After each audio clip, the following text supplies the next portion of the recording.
इतिहास साक्षी है कि पुण्य भूमि भारत की गाथा भारत की अस्मिता, गौरव और राष्ट्रीय स्वाभिमान के लिए विदेशी आक्रांताओं से संघर्ष की महान गाथा है। बर्बर आक्रांताओं ने भारत की आत्मा पर चोट करने और भारत का अपमान करने के लिए हमारी संस्कृति और आस्था के केंद्रों को उद्ध्वस्त किया।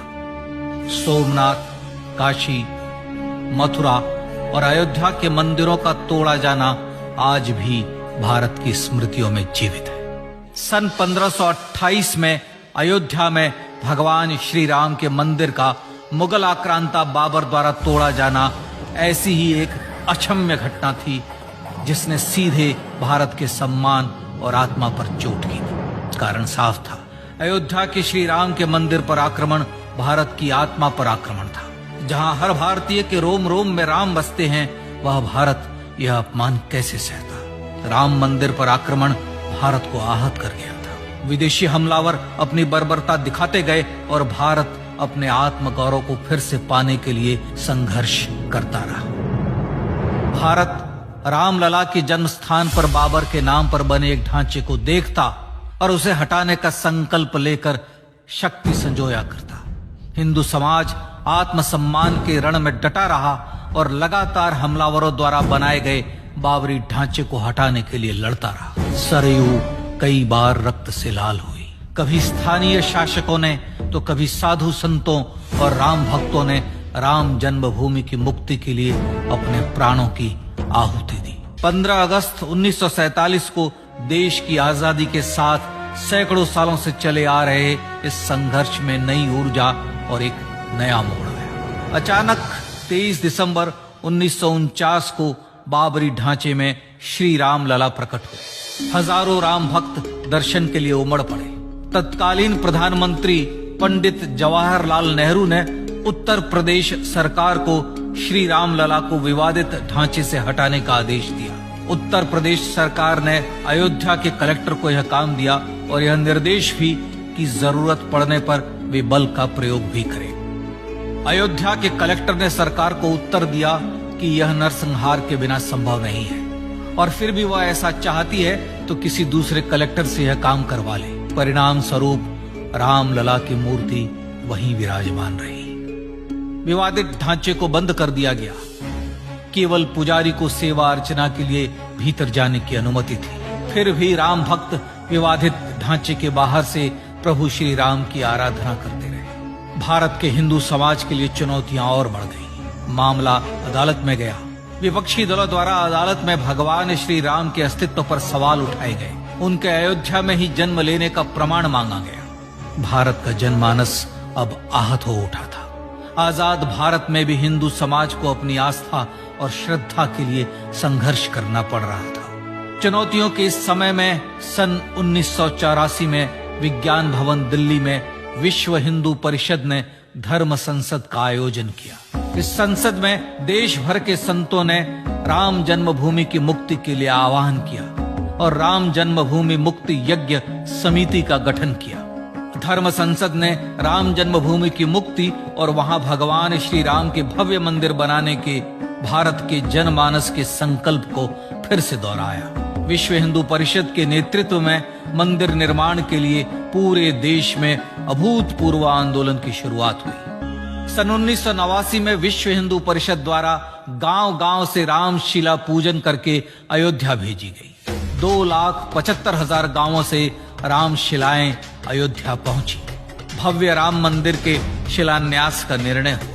पूज्य संत महात्माओं और हिंदू समाज के अन्य प्रमुख नेताओं के निर्णय के अनुसार अनुसूचित जाति के प्रमुख नेता श्री कामेश्वर चौपाल ने 9 नवंबर 1989 को मंदिर निर्माण का पहला पत्थर रखा। राम जन्मभूमि पर मंदिर निर्माण के लक्ष्य की पूर्ति के लिए सन 1990 में सोमनाथ से अयोध्या के लिए श्री लाल कृष्ण आडवाणी ने रथ यात्रा की शुरुआत की। देश में जन भावनाओं का ज्वार उमड़ने लगा। श्री लाल कृष्ण आडवाणी के रथ यात्रा के साथ साथ मंदिर के लिए जन समर्थन बढ़ने लगा और छद्म सेकुलरवाद बेनकाब होने लगा।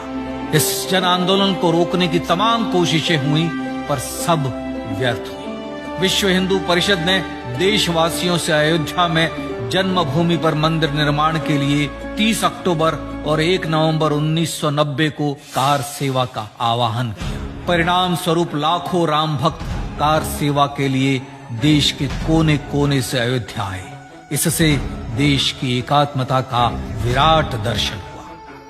कार सेवकों को रोकने के लिए उत्तर प्रदेश के तत्कालीन मुख्यमंत्री श्री मुलायम सिंह यादव ने अयोध्या में परिंदे को भी पर न मारने देने की घोषणा की। स्थितियां गंभीर हो गई। अयोध्या से 100-100, 200-200 किलोमीटर दूर रेलगाड़ियां रोक दी गई। अयोध्या युद्ध भूमि बना दी गई। मार्ग बंद, रेल बंद, चप्पे चप्पे पर पुलिस।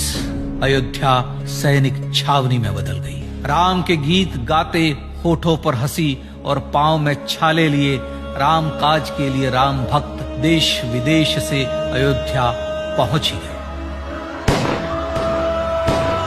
कार सेवकों पर गोलियां चली। अनेक कार सेवक शहीद हुए। आजाद भारत में जन्मभूमि पर राम मंदिर के लिए कार सेवकों ने फिर एक बार अपना बलिदान दिया, पर कार सेवकों ने विवादित ढांचे पर भगवा फहरा ही दिया और इस तरह कार सेवा सफल हुई। श्री राम जन्मभूमि आंदोलन ने भारत की सुप्त आत्मा को झकझोर कर जगा दिया। विश्व हिंदू परिषद ने फिर एक बार 6 दिसंबर 1992 को कार सेवा का आह्वान किया। राम भक्तों को कार सेवा करने देने के लिए अदालत में प्रार्थना की गई, पर अदालत ने कोई निर्णय नहीं दिया। परिणाम स्वरूप बौद्ध, जैन, सिख, स्वामीनारायण संप्रदाय, गायत्री परिवार, हर पंथ मत विचार के हिंदू एकत्र हो गए। छूत अछूत का भेद मिटा, जाति की पहचान मिटी। हम सब हिंदू, हम सब सिंधु बन गए। राम सिंधु में ज्वार उठा और देखते ही देखते 6 दिसंबर 1992 को श्री राम जन्मभूमि से बाबरी ढांचा सदा के लिए हट गया।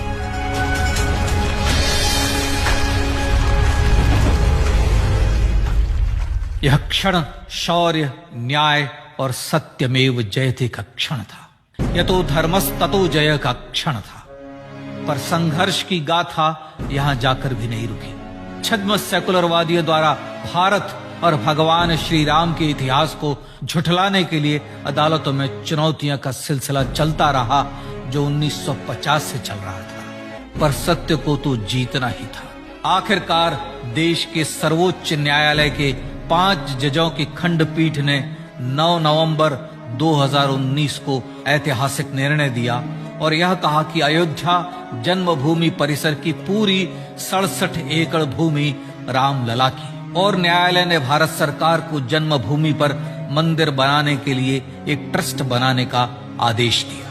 सर्वोच्च न्यायालय के आदेश के अनुसार भारत सरकार ने 5 फरवरी 2020 को श्री राम जन्मभूमि तीर्थ क्षेत्र नाम के ट्रस्ट का गठन किया और राम जन्मभूमि न्यास की भूमि जो सरकार द्वारा अधिग्रहित की गई थी, उसे ही नवनिर्मित न्यास को वापस दे दिया गया। 5 अगस्त 2020 को भारत के प्रधानमंत्री श्री नरेंद्र मोदी ने श्री राम जन्मभूमि तीर्थ क्षेत्र के अध्यक्ष पूज्य महंत नृत्य गोपाल दास, राष्ट्रीय स्वयंसेवक संघ के पूज्य सरसंघ चालक डॉक्टर मोहन भागवत एवं उत्तर प्रदेश के मुख्यमंत्री श्री योगी आदित्यनाथ की उपस्थिति में श्री राम जन्मभूमि पर भगवान श्री राम के भव्य मंदिर के लिए भूमि पूजन कर निर्माण कार्य का शुभारंभ किया। इस तरह लगभग 500 वर्षों से राम जन्मभूमि की मुक्ति के संघर्ष का पटाक्षेप हुआ। अपने आत्मसम्मान और राष्ट्रीय अस्मिता के लिए इतना लंबा संघर्ष विश्व के इतिहास में बेजोड़ है। श्री राम भारत की आत्मा, भारत की परिभाषा, हमारे राष्ट्रीय आदर्शों और जीवन मूल्यों के प्रतिनिधि मर्यादा पुरुषोत्तम हैं, जो हर हिंदू के होठों पर जन्म से मृत्यु तक रहे। बस यही हर हृदय में प्रार्थना होती है। राम भारतीय राष्ट्रीय स्वाभिमान और आसेतु हिमालय से समुद्र पर्यंत तक जन जन को एकात्मता के बंधन में बांधने वाले रक्षा सूत्र है।